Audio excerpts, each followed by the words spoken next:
This video content is not intended for children. Realistic fishing. Thank you, man. Love the channel, by the way.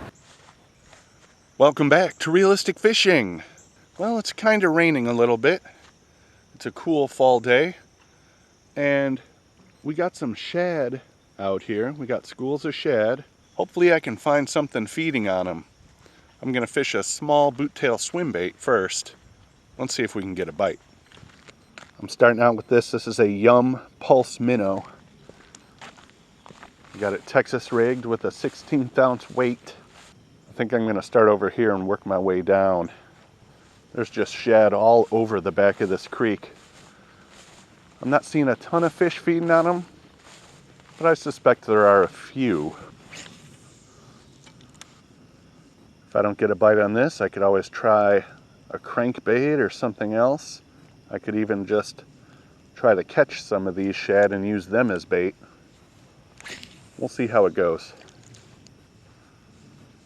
Did you see him scurry out of there when I casted my lure over there? I see a few getting pushed around on that side. So far, they're mostly out of range, though. I would need something that can cast a lot further than this. The fish out here chasing them could be bass, white bass, yellow bass, drum, all sorts of stuff like to eat shad, stripers even.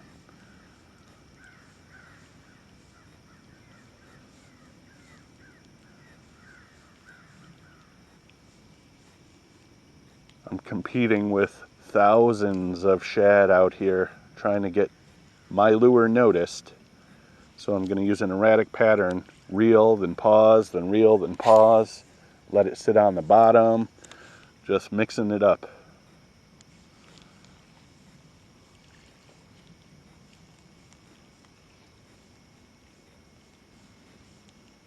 You know, if they're yellow bass or white bass, they might even be too small to go for this swim bait. I might need to downsize even more, which will only complicate things. Sometimes it can be frustrating when you see fish all over the place, or it seems like they're all over the place, and you can't get a bite. Let's go try off the dock. Yeah, seems like we got a little bit of action out this way.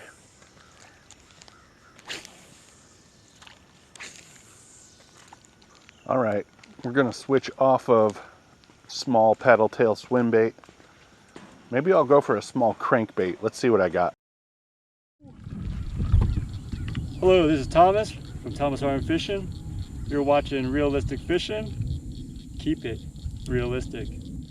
Wait.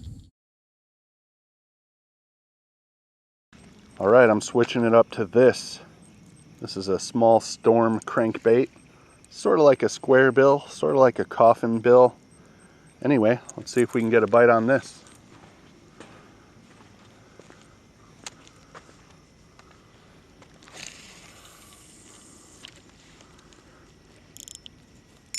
Let me make sure my drag is set, so if I do get a fish, he doesn't instantly snap the line.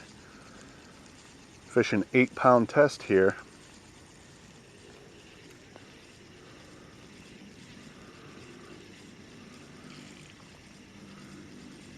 Kind of frustrating knowing there are fish around, but there is also so much bait around that the odds are not good that they will go for yours. This might be diving too deep. I got to keep the rod tip up high. It looks like I'm catching on the bottom. This doesn't look like a very deep diver either. All right, I'm going to slow it down, keep the rod tip high. I don't think I'll be getting many bites if I have leaves and hanging off the back of my bait.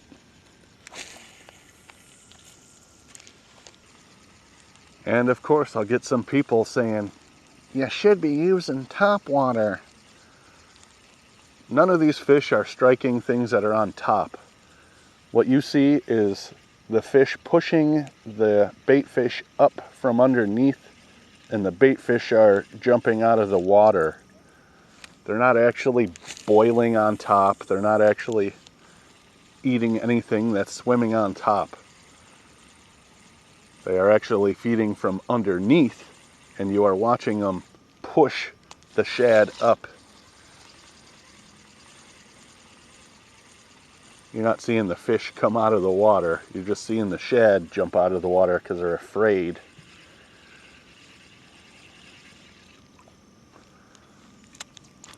Yeah, this little square bill is diving too deep for this spot.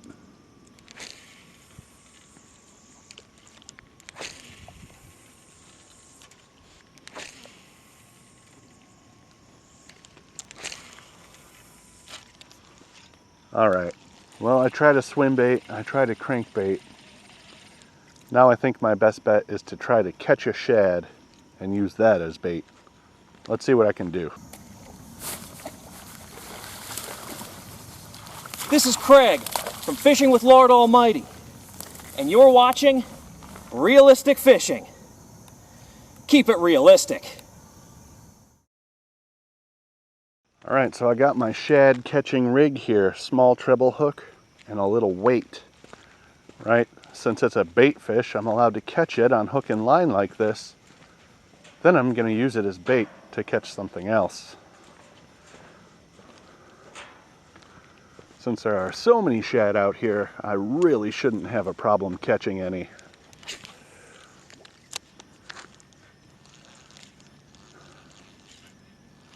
Just like that.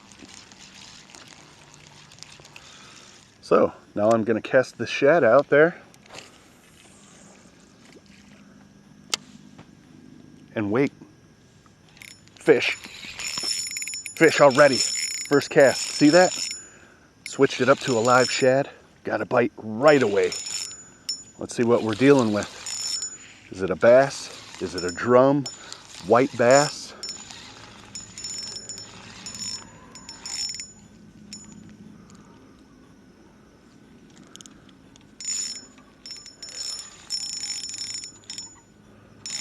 I saw it.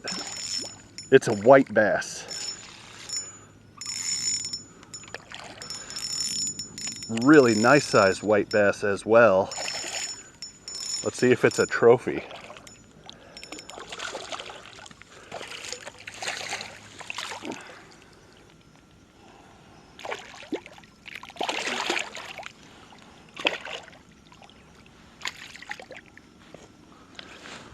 Look at the size of this white bass. Now that is a huge white bass. Let's get a measurement on him. Calm down, dude. Calm down. Calm down. Stop it. Just sit there.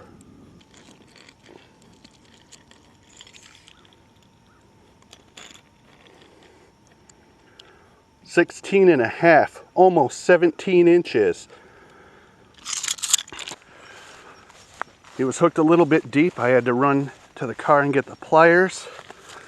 Let's see if I can revive this fish. It's been out of the water a little while.